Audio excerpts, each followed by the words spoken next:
Hey everyone, welcome back to another video. Just going to build off my previous video about the Monsanto Roundup endocrine disruptors.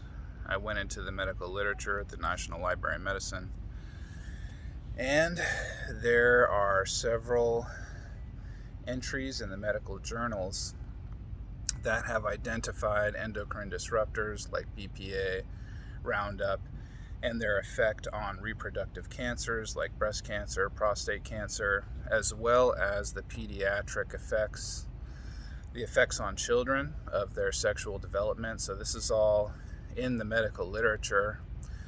The endocrine disruptors interfere with our hormonal system, and of course they're interfering with the development of sexual behaviors and just behaviors in general in our children as well.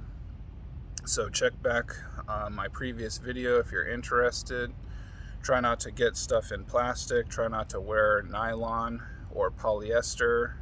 Plastic is just a waste product that's repackaged to us from the petroleum industries. And so try to only go to the farmers markets, to reputable farmers who do not spray pesticides of any kind, any type of unnatural sprays.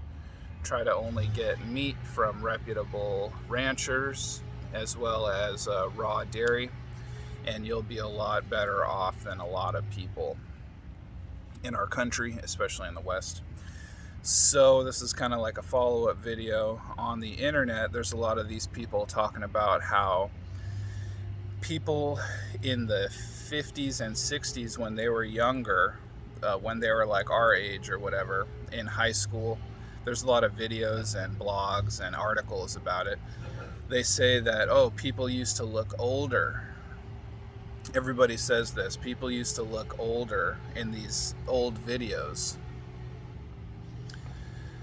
But what they're actually identifying is people used to be more hormonally developed. And so to us, from our perspective, it looks like they're older, but they're not.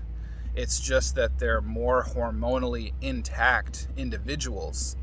Whereas after the 50s, after the 60s, you have this proliferation of the plastics industry as well as other types of endocrine disruptors. Some have been banned by world governments, some have not. Some have been identified by the scientists and doctors, and some have not. And so it's up to us as individuals to really come to terms with this information and navigate this kind of information in our own lives, and that's why I'm making these videos for everybody. So before we had all of this plastic stuff, the people used to look older at a younger age. That's what everybody says. But it's because that they were more hormonally developed. They had stronger jaws, stronger cheekbones, stronger musculature, especially in the men, but even in the women. It wasn't until recently that skinny women were popularized to go along with this kind of hormonal disruption dynamic in our population as a whole around the world. It used to be that more bigger women, stronger women were actually the more favorable sexual partner, and so our choices have been kind of manipulated by the same people who own Hollywood, who own corporations. People call them the 1%. They have a lot of names. But our decision making in terms of our sexual partners have been influenced by things like movies, media, fashion industry, and because of that, our choices have been having an effect on the greater genetics of our people. And so when we look into the past at people in the 50s and 60s when they were in high school, they had much more muscle, much more definition, much more facial definition. They had kind of more character in their faces. This is another aspect of the hormonal health. And because of that,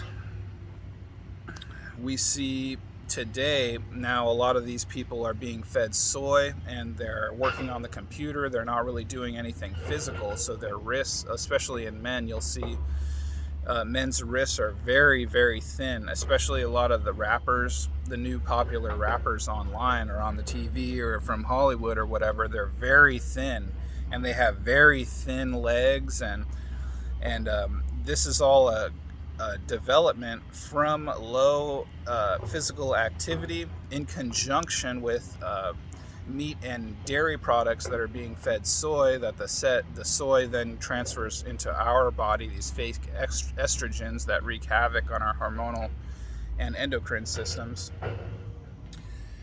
And so it's a very common thing right now, and once you start looking at it, you'll start to see it everywhere, as I have. And even in the men's faces, you see slighter jaws. They have less hair on their chest, less facial hair. And that's all having to do with the more feminization of the population genetics, in part due to our choices, but also in part due to what they've been putting into the food. So again, if you want to get any type of grain products or food products, you want to make sure it's in a glass jar from mainly Germany, France, Italy, places that have banned Monsanto Roundup, but they still, of course, will use some form of endocrine disruption, so you just have to make sure to do your research. If you have any questions, send me a comment or a question on my website, schedule an appointment. This is another important aspect to what we were going over last time, because when the people are really skinny and when you're seeing the feminized faces, that means there's other things going on with the sexual reproductive health in both men and women. And we have a lot of prostate C word, we have a lot of breast C word that the men and women are dealing with right now, mainly because of the endocrine disruption exposure, and it's occurring since birth. So if we want to get away from all of that, we want to facilitate our hormones using things called adaptogens. Here's your homework for you guys today. Go check out lists of adaptogens, start taking those. You want to do like high intensity workouts, long period fasting, depending on your body type. Send me an email if you want to go over your dosha type from Ayurveda. But all of these things will facilitate a stronger hormonal health or hormonal balance, and we want to do that right now because of all of the stuff in our environment and that they're trying to feed us with the soy products and the plastic products. So yeah, avoid buying plastic. Try to facilitate your hormonal health by looking into the science. You can ask me some questions if anybody needs help. So there's a lot of stuff that we can do. It might seem like, whoa, this is like all scary and stuff, but it's not that scary. It's only when you come to know this information, then you know how to change your life's path, and then you'll get a lot healthier, and then you'll learn more, and then you'll be more comfortable, you'll be more confident. And that's why I teach my yoga classes. So if anybody needs a yoga class, schedule an appointment. But until then, have a great day. Thank you, babe.